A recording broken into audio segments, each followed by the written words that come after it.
Galilée a commencé à étudier la chute libre des corps dès 1597 à l'âge de 33 ans. À l'époque, la théorie d'Aristote indiquait que si l'on fait tomber deux boules de masse différentes, la boule la plus lourde arrive la première au sol. La légende dit que Galilée a lâché une boule de fer et une boule de bois depuis le sommet de la tour penchée de Pise et a montré que les deux boules arrivaient en même temps au sol. En réalité, pour déduire cette propriété, il a suivi un raisonnement très judicieux. Il a appliqué la théorie d'Aristote à une grosse boule A liée à une petite boule B. L'ensemble A plus B étant plus lourd que A, il devrait arriver au sol en premier. Il a aussi considéré que la petite boule B, plus légère que A, descend moins vite et par conséquent freine l'ensemble A plus B qui arrive au sol après la boule A. Galilée a indiqué que la seule façon de lever cette incohérence est de considérer que les deux boules A et B se déplacent avec la même vitesse. Bien sûr, cette affirmation n'est pas observée si l'on compare la chute libre d'une bille de plomb avec celle d'une plume, car dans ce cas, c'est le frottement de l'air qui ralentit la chute de la plume. Sous vide, il n'y a pas de frottement et la boule et la plume chutent de la même façon. Deux magnifiques expériences illustrent cette propriété. La première a été réalisée par David Scott sur la Lune lors de la mission Apollo 15 avec un marteau et une plume. La seconde a été réalisée dans l'immense enceinte sous vide de la NASA Cleveland avec une boule et une plume.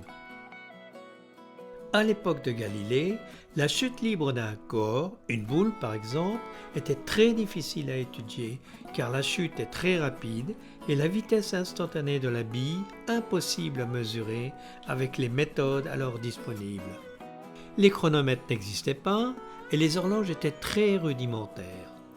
Galilée a surmonté cette difficulté en ralentissant la chute.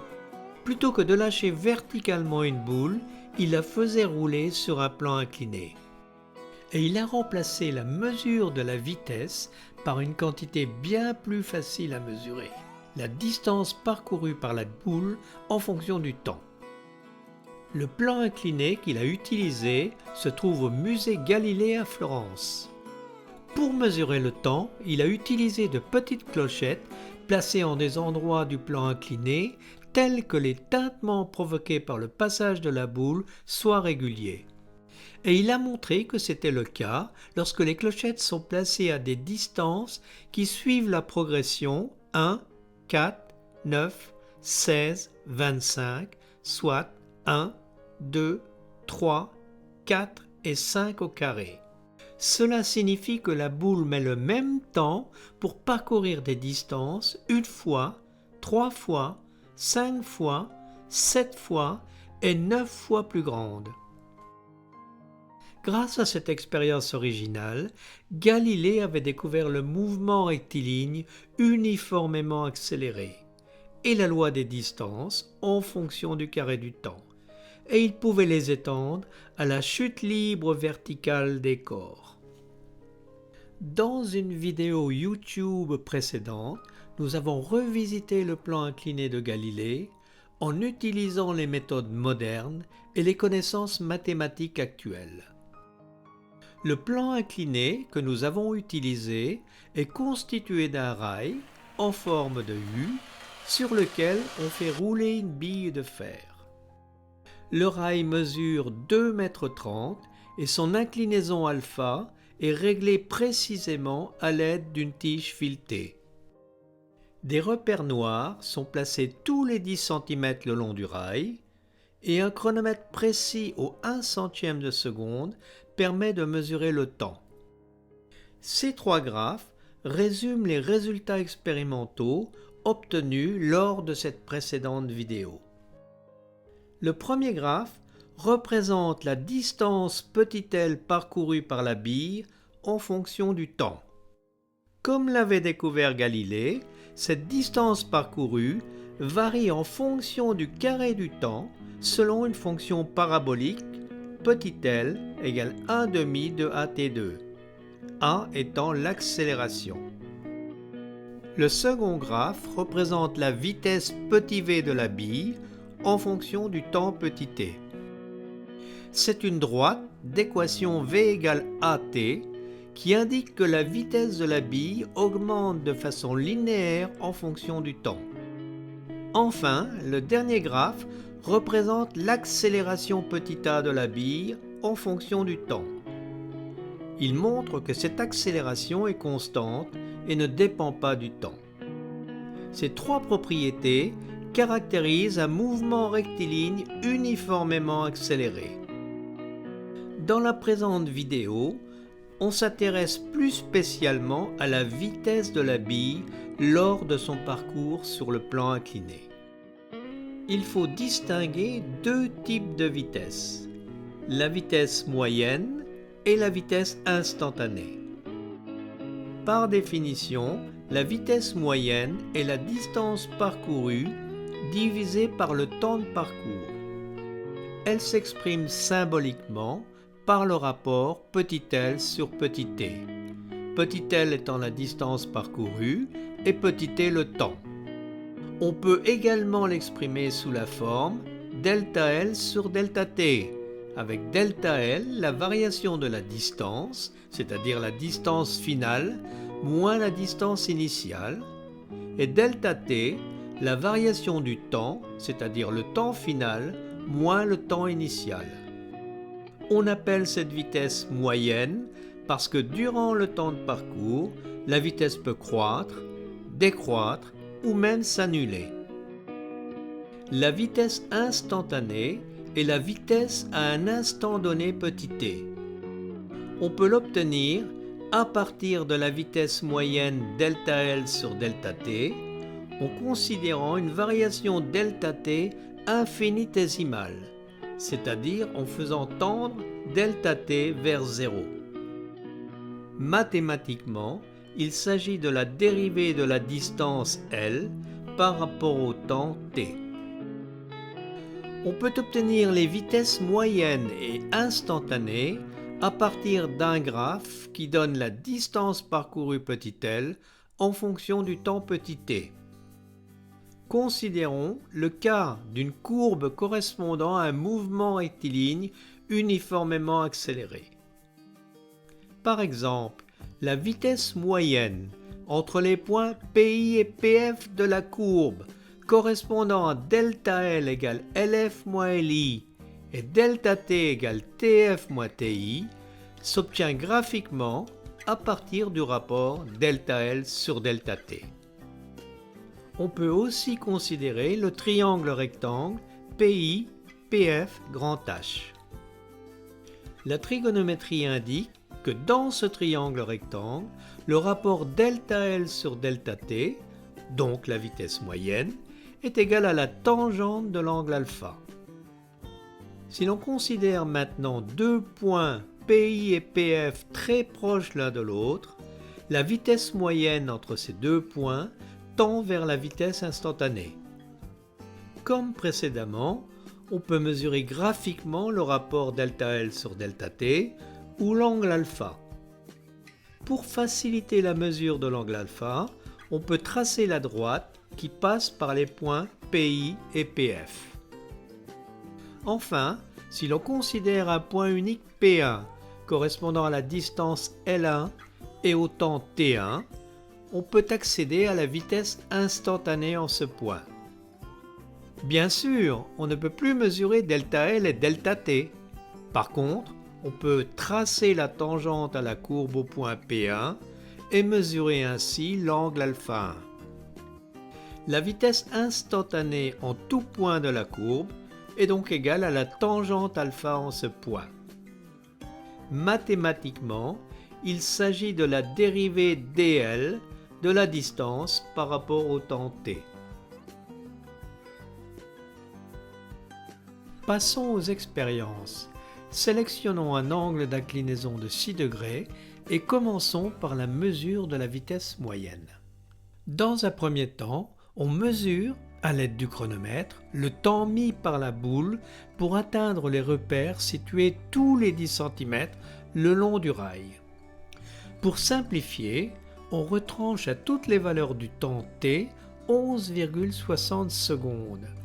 Cela permet d'avoir, au début du rail, le temps t égale 0 secondes pour la distance L égale 0 m. Ainsi, la vitesse moyenne ΔL sur ΔT égale LF moins LI divisé par TF moins TI entre le début et la fin du rail, c'est-à-dire entre 0 et 2,3 m, vaut 2,3 m divisé par 2,70 secondes, soit 0,85 m par seconde. Pour s'approcher de la vitesse instantanée, on peut réduire le domaine de distance ΔL. C'est le cas sur ce second exemple qui concerne la vitesse moyenne autour de la distance L égale 0,5 m. Les distances proches, 0,4 m et 0,6 m, sont considérées et elles conduisent à une vitesse moyenne de 0,8 m par seconde. De la même façon, autour de la distance L égale 1 m, on obtient une vitesse moyenne de 1,11 m par seconde. Autour de la distance L égale 1,5 m, la vitesse moyenne est de 1,43 m par seconde. Autour de 2 mètres, on obtient une vitesse de 1,67 m par seconde. Ces 4 expériences montrent que la vitesse moyenne autour des distances L égale 0,5, 1, 1,5 et 2 mètres augmente et passe de 0,8 à 1,67 m par seconde.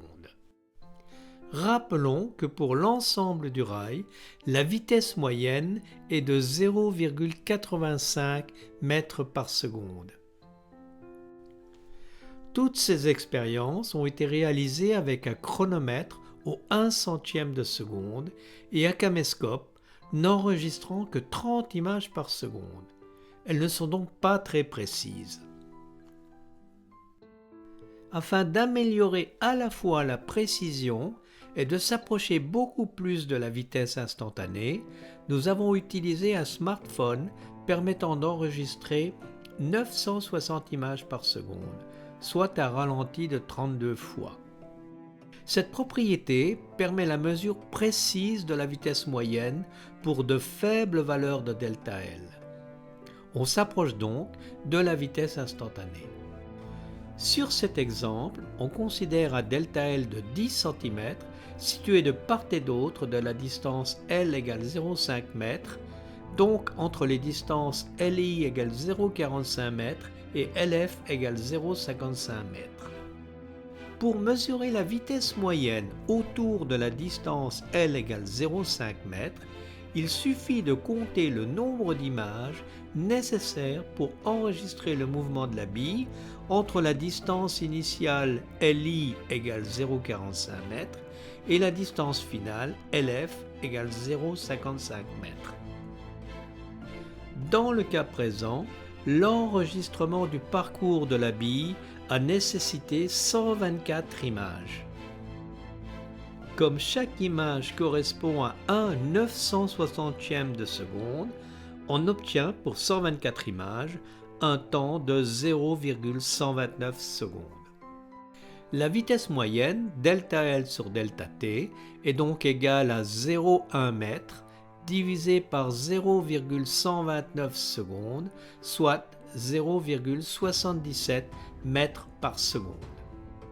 Si l'on considère un ΔL plus étroit de 5 cm, on obtient alors une vitesse moyenne de 0,78 m par seconde.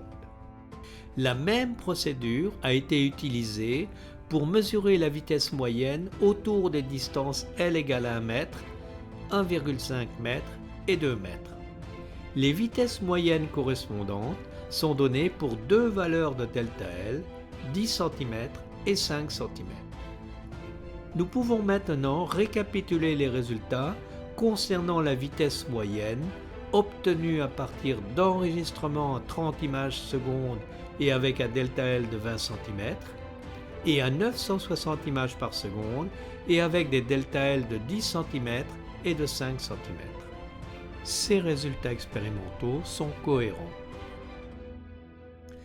Passons à la mesure de la vitesse instantanée. Une première solution consiste à déduire cette vitesse à partir du graphe donnant la distance parcourue petit l en fonction du temps petit t.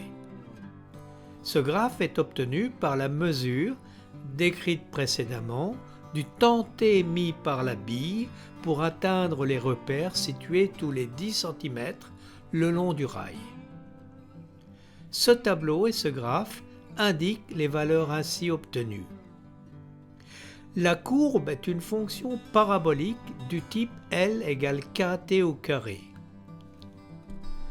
De façon plus conventionnelle, on peut également la décrire sous la forme L est égal à 1 demi de AT2, A étant l'accélération. Cette seconde formule résulte de la démarche mathématique suivante. La vitesse v, qui s'exprime par la dérivée par rapport au temps de la distance L, vaut 2kt. Et l'accélération, petit a, qui s'exprime par la dérivée par rapport au temps de la vitesse v, vaut 2k. Soit, k est égal à 1 demi de a et L égale 1 demi de AT2. Pour obtenir la valeur de k égale 1 demi de a, il suffit de considérer le graphe donnant la distance parcourue petit l en fonction de t au carré. K égale 1 demi de a est la pente de cette droite. La pente est égale au rapport grand A sur grand B. Et dans le cas présent, grand A égale 2,3 mètres et grand B égale 7,29 secondes au carré, ce qui donne K égale 0,315 mètres par seconde au carré. Connaissant la valeur de K, on peut maintenant en déduire la vitesse instantanée v en fonction du temps t, puisque cette dernière vaut v égale à t égale 2kt et dans l'expérience présente 0,630 t. Elle est représentée par ce tableau et par cette droite de pente A égale 2K égale 0,630 mètres par seconde au carré. Notons que cette variation linéaire de la vitesse en fonction du temps est typique d'un mouvement rectiligne uniformément accéléré. Pour finalement obtenir la vitesse instantanée petit v en fonction de la distance parcourue petit l, il suffit de remplacer dans l'équation v égale at, t par sa valeur en fonction de l. Pour ce faire, on peut considérer l'équation L égale 1 demi de AT2, on en tire T2 égale 2L sur A, soit T égale racine de 2L sur A. Dans l'équation V égale AT, on remplace T par cette valeur, ce qui donne finalement V égale racine de 2AL. Puisque 2A est une constante, on peut encore écrire cette relation sous la forme V égale K racine de L, avec K une constante.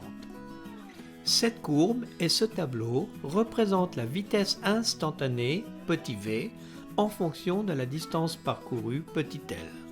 On peut en déduire la valeur de la vitesse instantanée pour les 4 distances, L égale 0,5, 1, 1,5 et 2 mètres. On peut également mesurer la vitesse instantanée, de façon indirecte, à partir de la chute libre de la bille à l'extrémité du rail. Le dispositif utilisé est constitué du plan incliné auquel on ajoute un moyen de mesure sur lequel sont placées des graduations situées tous les 10 cm verticalement et tous les millimètres horizontalement.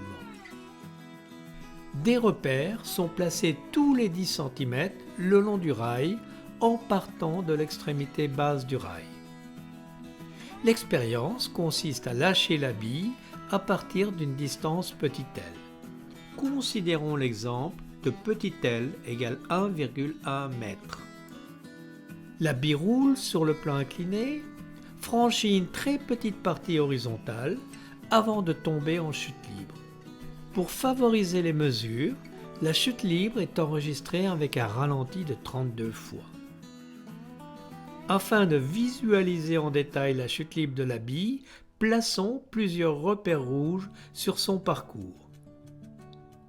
Pour chaque position de la bille, deux grandeurs liées entre elles, petit h, la hauteur de chute, et grand D, la distance de chute, encore appelée portée, peuvent être mesurées. Nous allons montrer que ces deux grandeurs vont permettre de mesurer la vitesse de la bille au début de sa chute libre. Cette vitesse peut être caractérisée à l'aide d'un vecteur vitesse V qui décrit à la fois la direction et l'amplitude de la vitesse.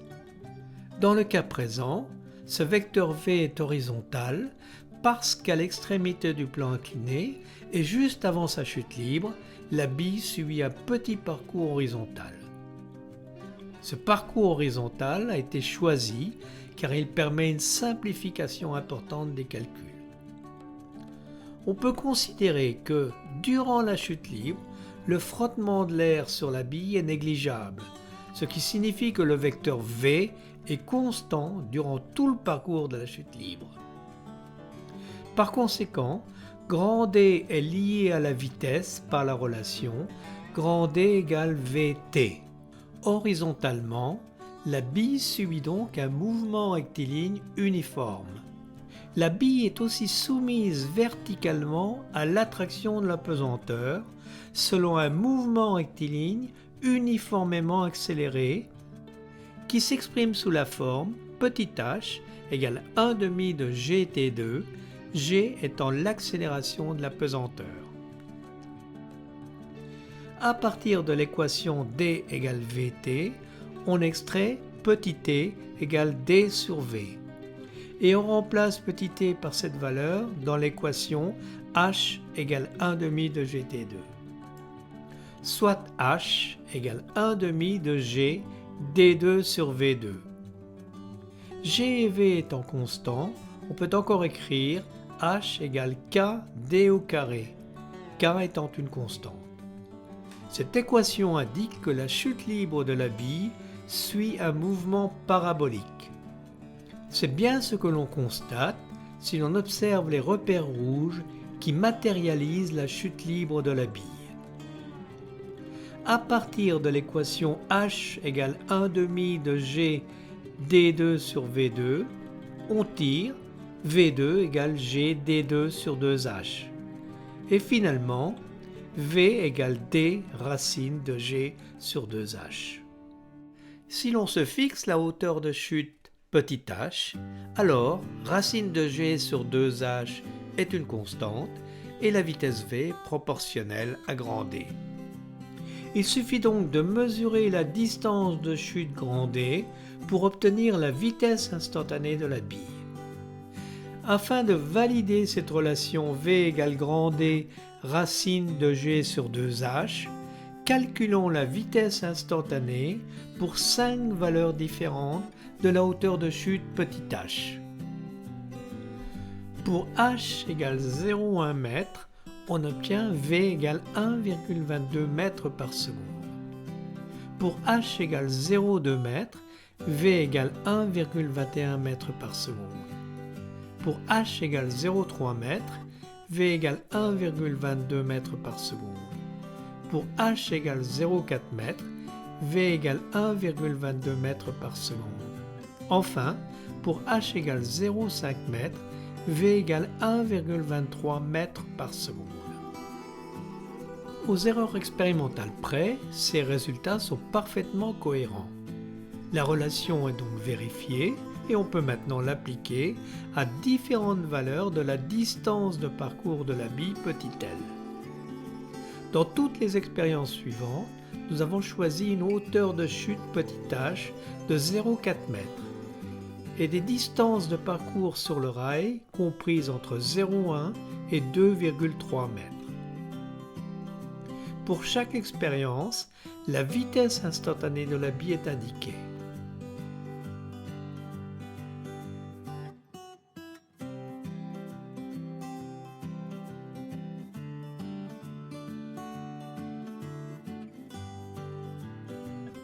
Ce graphe récapitule l'ensemble des résultats. Il montre que la vitesse instantanée de la bille varie selon une loi de type V égale k racine de L. On peut aussi représenter la vitesse instantanée pour 4 valeurs particulières de la distance, L égale 0,5, 1, 1,5 et 2 mètres. On constate que ces valeurs sont légèrement inférieures aux valeurs obtenues à partir de la méthode graphique décrite précédemment.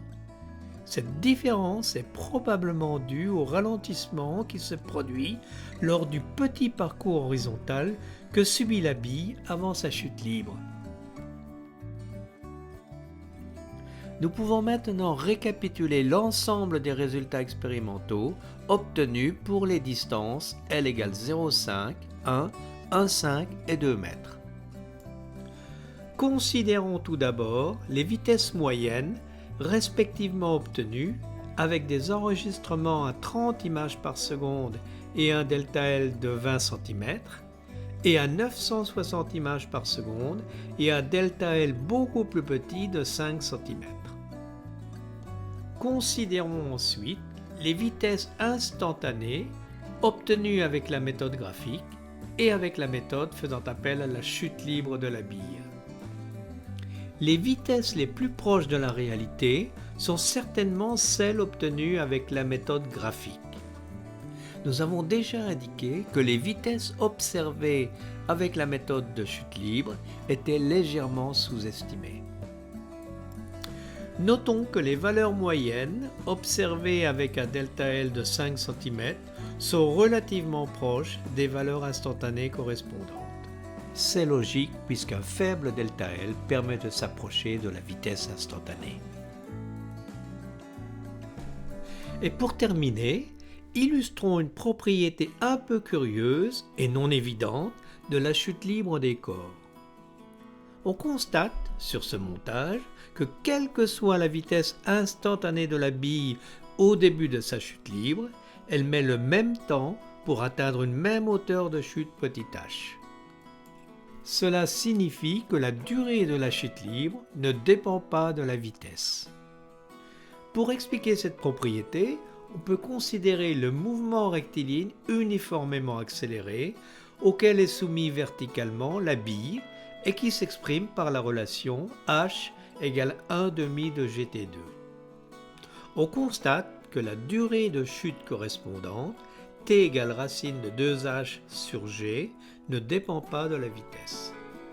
On peut aussi considérer le mouvement rectiligne uniforme auquel est soumis la bille horizontalement et dont l'équation est d égale vt. La durée de chute correspondante est égale au rapport d sur v. Et ce rapport ayant quasiment la même valeur pour les 4 expériences présentées, confirme que la durée de chute ne dépend pas de la vitesse. Notons que cette propriété reste valable pour une vitesse nulle, c'est-à-dire pour une chute libre verticale. Par contre, elle est mise en défaut si le vecteur vitesse n'est pas horizontal. En conclusion, Galilée a montré qu'une boule, roulant sur un plan incliné, subit un mouvement rectiligne uniformément accéléré. Sa distance de parcours varie en fonction du carré du temps et sa vitesse augmente de façon linéaire avec le temps.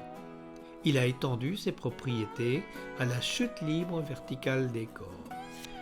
Dans cette vidéo, nous nous sommes principalement intéressés à la mesure des vitesses moyennes et instantanées, non plus en fonction du temps, mais en fonction de la distance parcourue.